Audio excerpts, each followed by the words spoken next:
If you think energy drinks and sports drinks are your shortcut to feeling fresh and alert, you might want to take a closer look at what's actually inside that colorful bottle. Let's start with the basics. Energy drinks are designed to give you a quick jolt. Caffeine, sugar, and sometimes herbal stimulants like guarana or ginseng. Sports drinks, on the other hand, were originally made for athletes to replace electrolytes like sodium and potassium lost through sweat. But here's where things get tricky. In today's world, most people drinking them aren't professional athletes sweating for hours. They're office workers, students, drivers, people just looking for a boost. And that's where the blood sugar problem starts. A single can of a typical energy drink can contain up to 40 grams of sugar. That's 10 teaspoons in one go. When you drink it, your blood sugar spikes rapidly. You feel energetic, maybe even euphoric for a short while. Your body's flooded with glucose, and insulin rushes in to bring it back down. But once that insulin does its job, blood sugar crashes. You suddenly feel tired, foggy, and hungry again. So what do most people do? They grab another can. This sugar roller coaster is one of the fastest ways to exhaust your insulin response, and over time, it increases the risk of insulin resistance and even type 2 diabetes. And it's not just the sugar. Caffeine, often in very high doses, can also make things worse by raising cortisol levels, the stress hormone. When cortisol is high, your liver releases even more glucose into the bloodstream, keeping your blood sugar high for longer than it should. Now, what about sports drinks? They seem healthier, right? Well, that's partly true if you're actually exercising for 60 minutes or more at high intensity. But if you drink them casually, say while sitting at your desk, that same glucose meant to refuel muscles just adds to your daily sugar intake.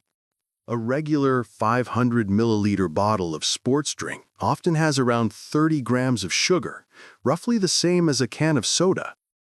So even if it's labeled as isotonic or for hydration, it can still spike your blood sugar just like a soft drink. Some brands try to fix this by offering sugar-free or zero versions, but these often contain artificial sweeteners such as aspartame, sucralose, or acesulfame potassium. While these don't raise blood sugar directly, studies suggest they may alter your gut microbiome and even affect how your body responds to insulin. In other words, they might not spike glucose immediately, but long-term, they can still confuse your metabolism. So what should you drink instead? If your goal is energy and focus, plain water plus a balanced meal with protein and complex carbs will do far more good than an energy drink. If you're working out, water plus a pinch of salt and a banana can replace lost electrolytes and give you slow, steady fuel without a sugar rush. For a lighter, caffeine-based boost, try green tea or black coffee without sugar. Both contain antioxidants and a gentler dose of caffeine that helps focus without spiking cortisol too much. And if you still crave something flavored, infuse your water with lemon, cucumber, or berries.